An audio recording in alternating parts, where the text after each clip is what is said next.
Yes, take out illustration number 42. Illustration number 42, page number 6.71. देखो क्या कह रहा है, balance sheet of Cable Limited as on 31 March 2018 and 31 March 2017 were as follows. Addition information में क्या दे रखा है, कंटीजेंट लायबिलिटी है 50,000, depreciation has been charged on plant and machinery. A piece of machine costing rupees 12,000, book value 5,000, was sold at a 60% profit on book value. Prepare cash flow statement. तो अपन को इसका क्या बनाना है, कैश फ्लो स्टेटमेंट बनाना है। तो सबसे पहले ऊपर लिखेंगे अपन cash flow statement. Cash flow statement particular amount, particular amount, यहाँ लिखेंगे अपन A cash flow from operating, cash flow from operating activity, cash flow from operating activity. फिर अपन लिखेंगे net profit during the year, net profit during the year. फिर अपन लिखेंगे adjustment for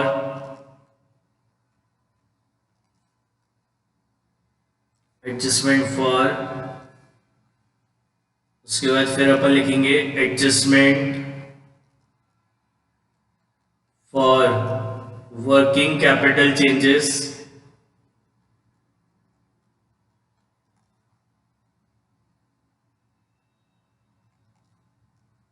adjustment for working capital changes.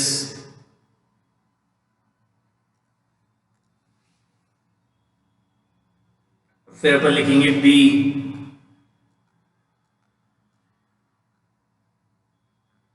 Cash flow from investing,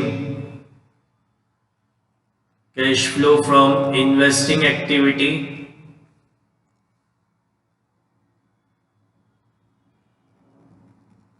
cash flow from investing activity. फिर C लिखेंगे cash flow from financing, cash flow from financing activity.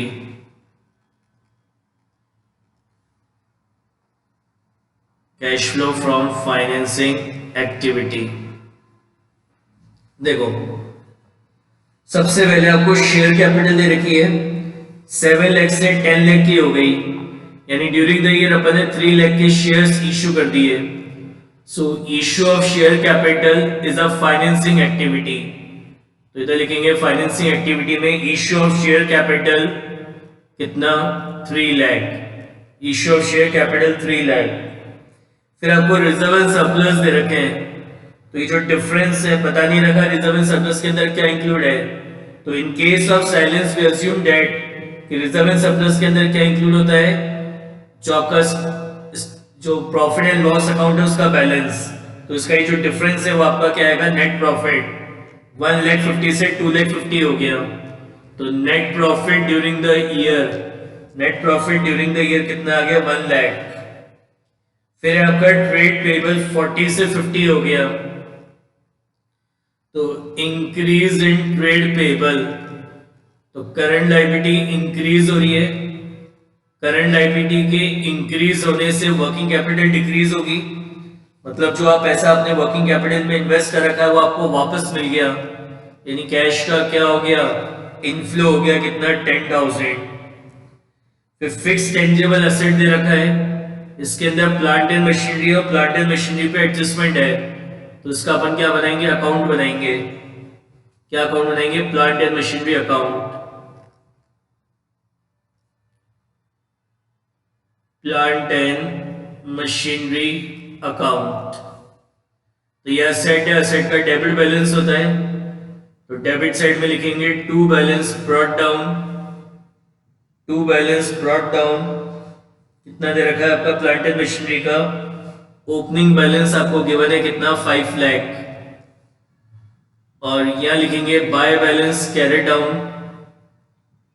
Bye balance carried down, closing balance आपको दे रखा है कितना, 8 lakh. Point number B, 50,000 depreciation has been charged on plant and machinery. क्या entry होगी, depreciation account debit to plant and machinery. तो plant and machinery account की credit side में लिखेंगे bye depreciation account. Bye depreciation account कितना depreciation है, 50,000 rupees का। फिर क्या कह रहे हैं, पीस ऑफ मशीन जिसकी कॉस्ट है 12,000, बुक वैल्यू है कितनी, बुक वैल्यू है कितनी, बुक वैल्यू है कितनी, 5,000। उसको सोल्ड करा at a profit of 60% of book value. कैसे, बुक वैल्यू में 60% प्रॉफिट ऐड करके। तो 5,000 है, 5,000 का 60% कितना होता है, 5,000 का 60% 3,000 होता है। यानी हमने इसको सेल करा, कितने में सेल करा, हमने इसको 8,000 रुपीज में सेल करा। कह रहा पीस ऑफ मशीन जिसकी कॉस्ट है 12,000, बुक वैल्यू कितनी है, 5,000 है, उसको सोल्ड करें at a profit of 60% of book value. तो 5,000 का 60% 3,000 होता है, अपन ने कितने में सेल करा है, 8,000 में।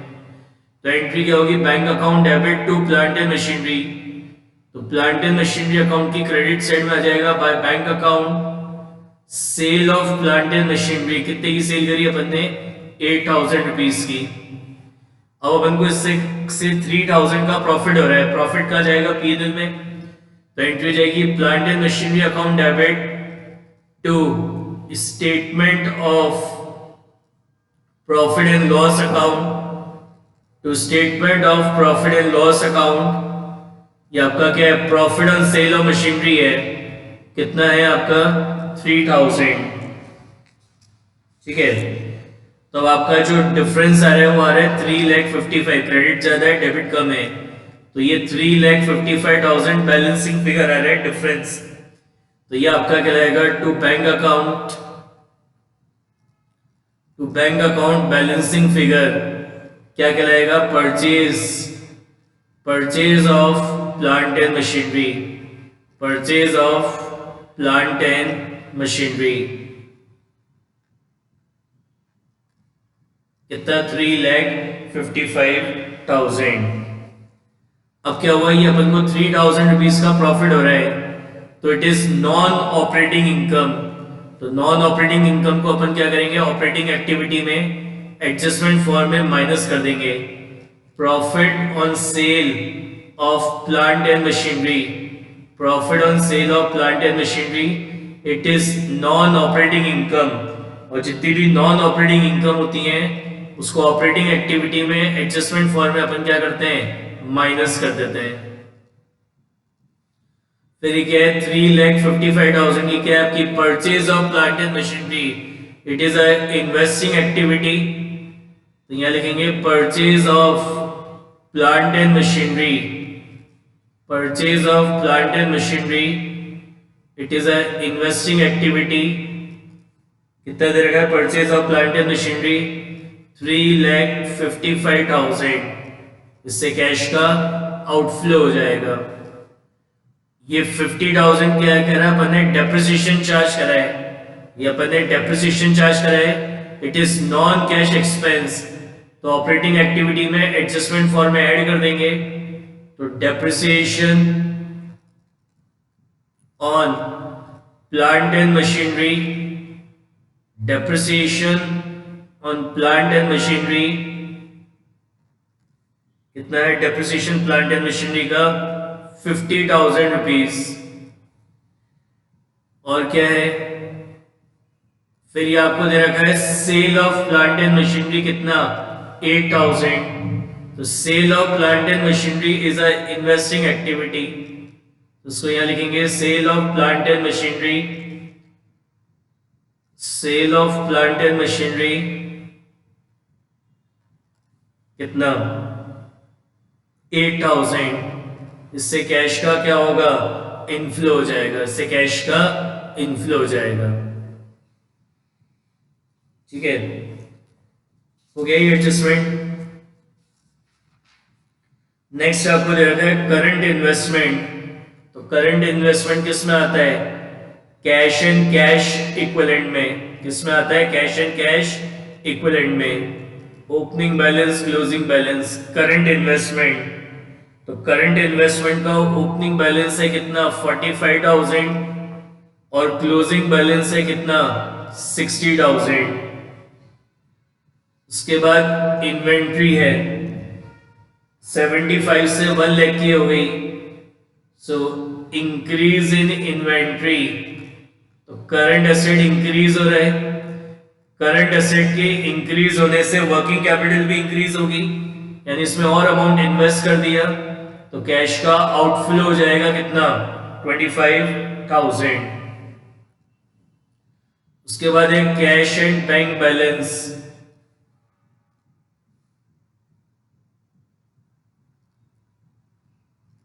कैश एंड बैंक बैलेंस, तो आपका जो ओपनिंग बैलेंस है वो कितना है 2,70,000 और जो क्लोजिंग बैलेंस है वो कितना है 3,40,000, 3,40,000। फिर एडिशनल इंफॉर्मेशन में कंटीजेंट लायबिलिटी में प्रपोज डिविडेंड दे रखा है। तो आपको मैंने क्या बताया था, प्रपोज डिविडेंड में केवल जो लास्ट ईयर का है उसी का ट्रीटमेंट होगा।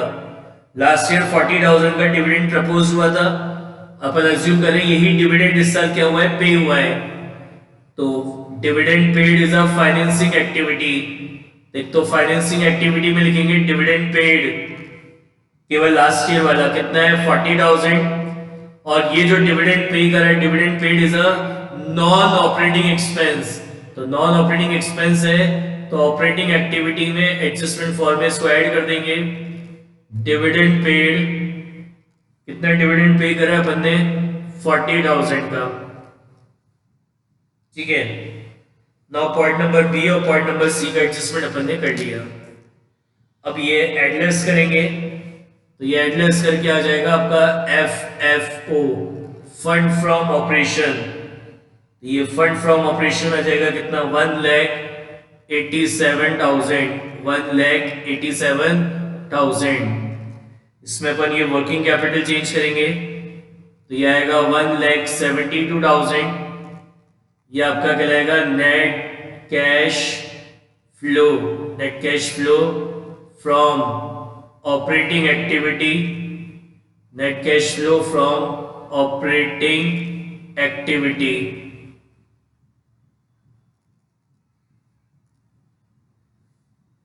उसके बाद ये करेंगे, नेगेटिव आएगा कितना 3,47,000 नेगेटिव आ रहा है। देख लाएगा net cash use in investing activity, net cash use in investing activity.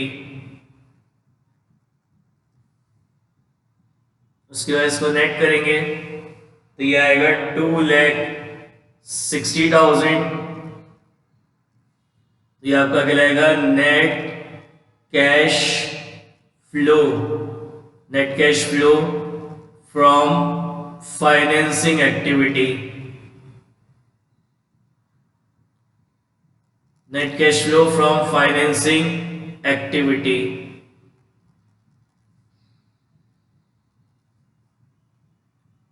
Net करेंगे तो ये आपका कितना है 1,72,000 माइनस 3,47,000 प्लस 2,60,000, तो ये आ जाएगा आपका 85,000। तो ये आपका आ जाएगा net cash flow, net cash flow during the year, net cash flow during the year, net cash flow during the year. फिर अपन यहां लिखेंगे opening balance, opening balance of cash and cash equivalent. तो opening balance of cash and cash equivalent ये कितना है आपका 3,15,000 और ये कितना है आपका 4 लाख। तो opening balance of cash and cash equivalent कितना है 3,15,000, इसमें ये ऐड करेंगे कितना आ जाएगा 4 लाख। तो ये आपका क्या कहलाएगा closing balance, closing balance of cash and cash equivalent. Closing balance of cash and cash equivalent कितना आ गया 4 लाख। समझ में आया? नेक्स्ट देखो 43।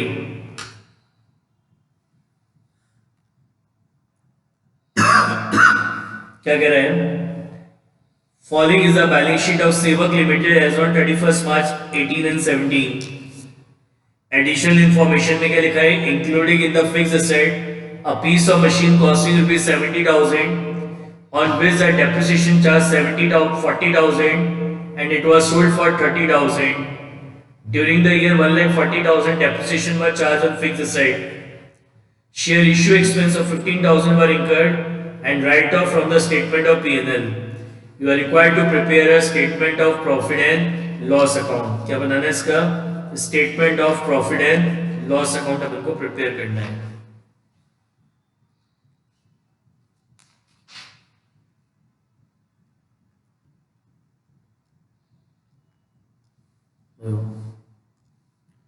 सबसे पहले ऊपर लिखेंगे अपन cash flow statement, cash flow statement particular amount, particular amount. यहां लिखेंगे अपन ए cash flow from operating, cash flow from operating activity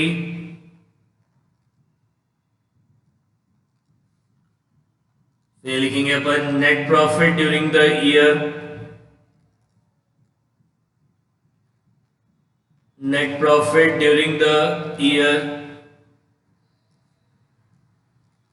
तो यहां लिखेंगे अपन adjustment for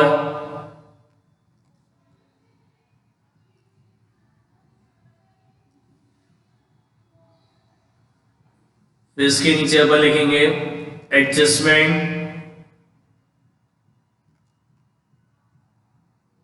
for working capital changes, adjustment for working capital changes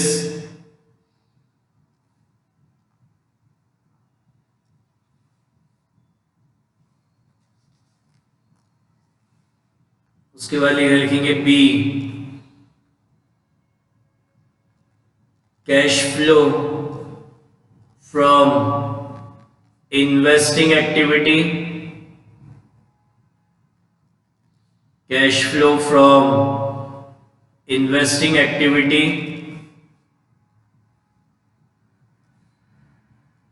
C cash flow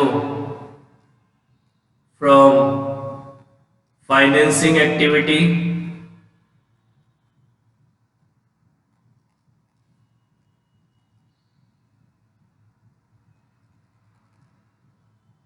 cash flow from financing activity,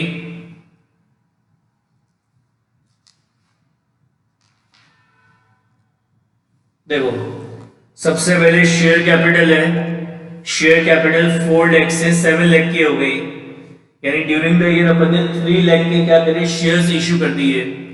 so issue of share is a financing activity, तो यहां लिखते हैं issue of share capital issue of share capital, कितने share issue करे अपन ने, 3 लाख के। उसके बाद है रिजर्व एंड सरप्लस। तो रिजर्व एंड सरप्लस के अंदर क्या इंक्लूड है, प्रॉफिट एंड लॉस अकाउंट। तो लास्ट ईयर तो 50,000 का लॉस था, इस साल लॉस 3,35,000 का हो गया। तो नेट लॉस कैसे निकालेंगे अपन, नेट लॉस कैसे निकालेंगे, माइनस का 3,35,000 है, उसमें से अपन माइनस करेंगे माइनस का 50,000, उसमें से अपन माइनस करेंगे माइनस का 50,000। सो 3,35,000 प्लस 50,000, तो ये आपका नेट लॉस आ जाएगा कितना, 2,85,000 का क्या आ जाएगा, नेट लॉस। तो यहां पे ऊपर लिखेंगे सबसे ऊपर अपन net loss during the year, net loss during the year 2,85,000, net loss during the year 2,85,000। Long term borrowings है, लॉन्ग टर्म बोरिंग्स के अंदर डिबेंचर्स हैं 2 लाख से 4 लाख के हो गए, तो इंक्रीज हो रहे case of financing activity. Issue of debenture, issue of debenture, कितने डिबेंचर इश्यू करें, 2 लाख के। अब बात आती है डिबेंचर्स कब इश्यू हुए, तो अपन क्या अज्यूम करते हैं, इन केस ऑफ साइलेंस, साइलेंस के केस में अपन क्या अज्यूम करते हैं कि डिबेंचर जो इशू है ये एंड ऑफ द ईयर में इशू है। साइलेंस के केस में अपन क्या अज्यूम करते हैं कि जो डिबेंचर्स है वो कब इशू है, एंड ऑफ द ईयर में। यानी आपका जो इंटरेस्ट ऑन डिबेंचर है वो किस पे कैलकुलेट होगा, जो आपका ओपनिंग फिगर है डेट इज 2 लाख, इस पे कैलकुलेट होगा 2 लाख पे। तो 2 लाख का कितना परसेंट, 9%, तो 2 लाख का 9% कितना होता है, 18,000। तो यहां लिखेंगे इंटरेस्ट ऑन डिबेंचर, तो इससे कैश का आउटफ्लो हो जाएगा 18,000। And interest on debenture is a non operating expense, और जितने भी नॉन ऑपरेटिंग एक्सपेंस हैं उसको ऑपरेटिंग एक्टिविटी में एडजस्टमेंट फॉर्म में ऐड कर देते हैं। इंटरेस्ट ऑन डिबेंचर कितना, 18,000। नेक्स्ट है आपका शॉर्ट टर्म बोरिंग्स। तो शॉर्ट टर्म बोरिंग्स के अंदर क्या है, कैश क्रेडिट है। तो cash credit is a financing activity, 30 से 22 की हो गई, तो डिक्रीज इन कैश क्रेडिट। तो कैश क्रेडिट कम हो रही है, तो कब कम होगी, जब हम उसको पे करेंगे तभी वो कम होगी। तो पे कर रहे हैं तो कैश का क्या होगा, आउटफ्लो हो जाएगा 8,000। फिर है ट्रेड पेबल, ट्रेड पेबल 80 से 1,28,000 का हो गया, तो increase in trade payable.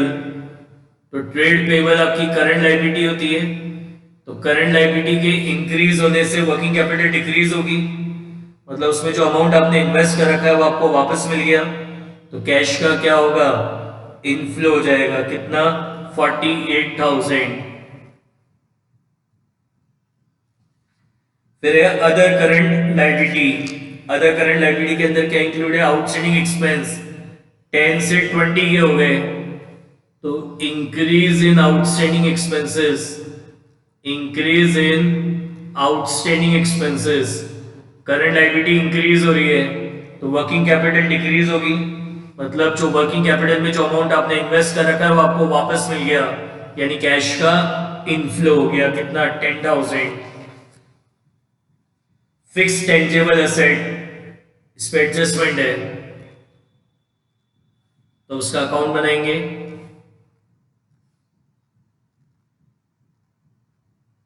Fixed tangible asset account,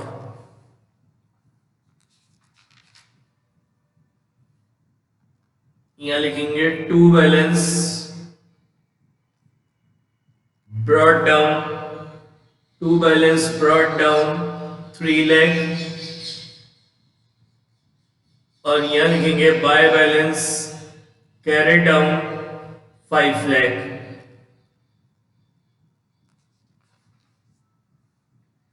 क्या लिखा है? Included in the fix asset a piece of machine costing ₹70,000।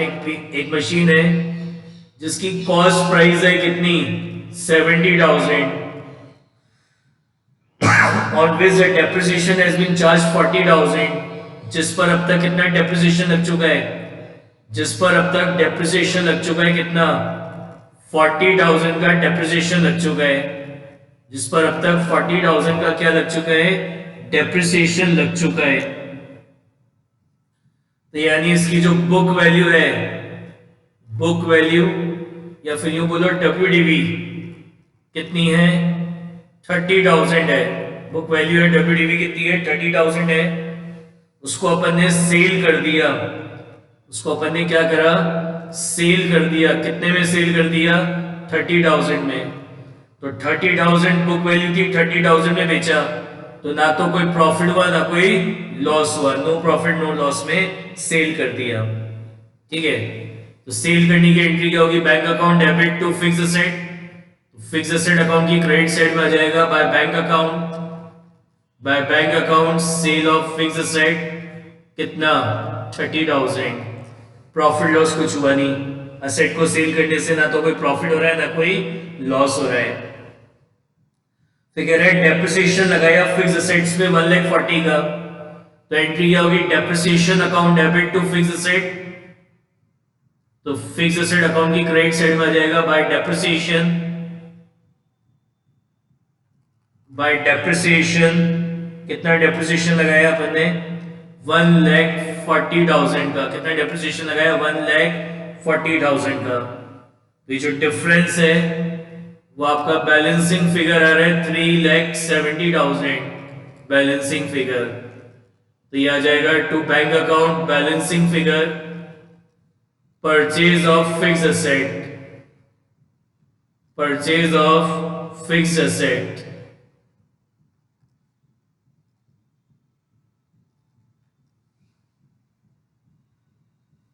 ठीक है, तो यहां पे परचेज करा 3,70,000 का, तो it is a investing activity. तो यहां लिखेंगे purchase of fix asset. Purchase of fix asset कितना? 3,70,000। उसके बाद फिर क्या हुआ? अपन ने सेल करा, फिक्स असेट सेल करा, तो यहां लिखेंगे sale of fix asset. Sale of fix asset कितना? 30,000। उसके बाद फिर अपन ने 1,40,000 का डेप्रिसिएशन लगाया है, तो it is a non cash expense, और नॉन कैश एक्सपेंस को एडजस्टमेंट फॉर्म में ऐड कर देते हैं। तो depreciation on fix asset, depreciation on fix asset कितना डेप्रिसिएशन लगाया फिक्स असेट पे अपन ने? 1,40,000 का। ठीक है,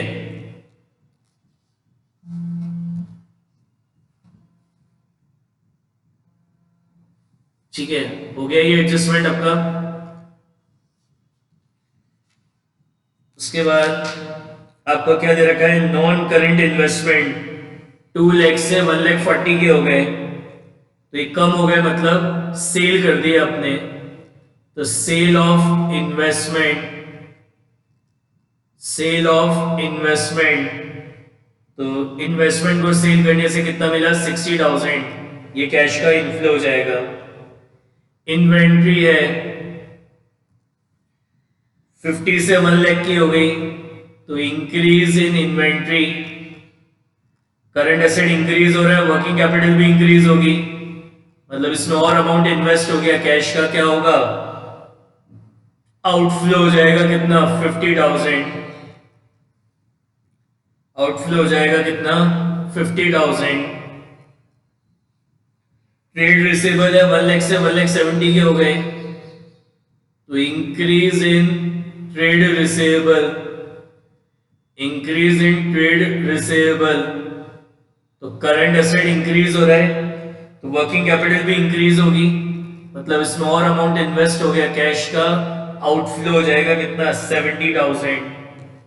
फिर लास्ट आपको क्या दे रखा है कैश एंड कैश इक्विवेलेंट, क्या दे रखा है कैश एंड कैश इक्विवेलेंट। अब एडिशनल इंफॉर्मेशन में पॉइंट नंबर 1 हो गया। पॉइंट नंबर 2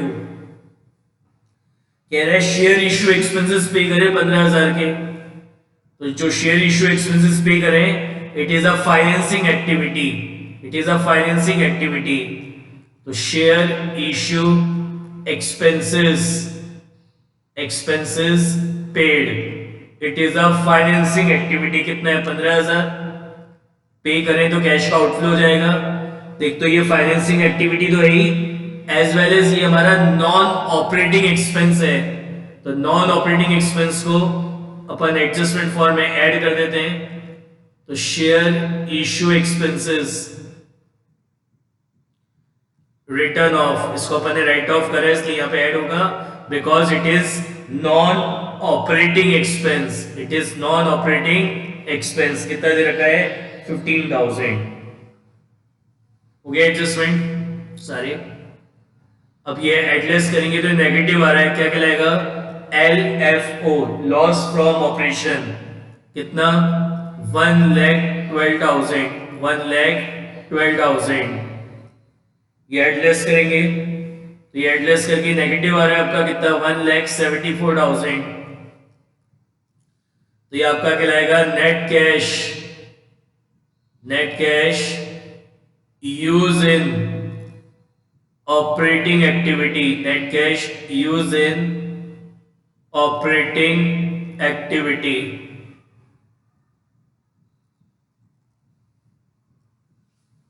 उसके बाद ये एडलेस करेंगे तो ये भी आपका नेगेटिव आएगा कितना 2,80,000, तो ये आपका कहलाएगा नेट कैश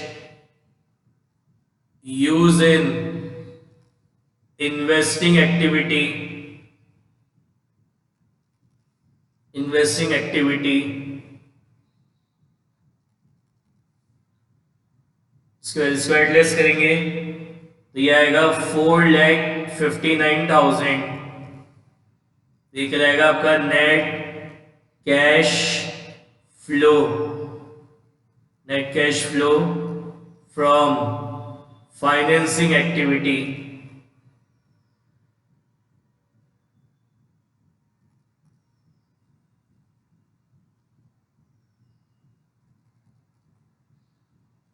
फाइनेंसिंग एक्टिविटी, अब इसका नेट करेंगे 1,74,000 नेगेटिव, माइनस का 2,80,000 और 4,59,000, तो इसको एडलेस करके आ रहा है आपका 5,000, ये आपका कहलाएगा net cash flow, net cash flow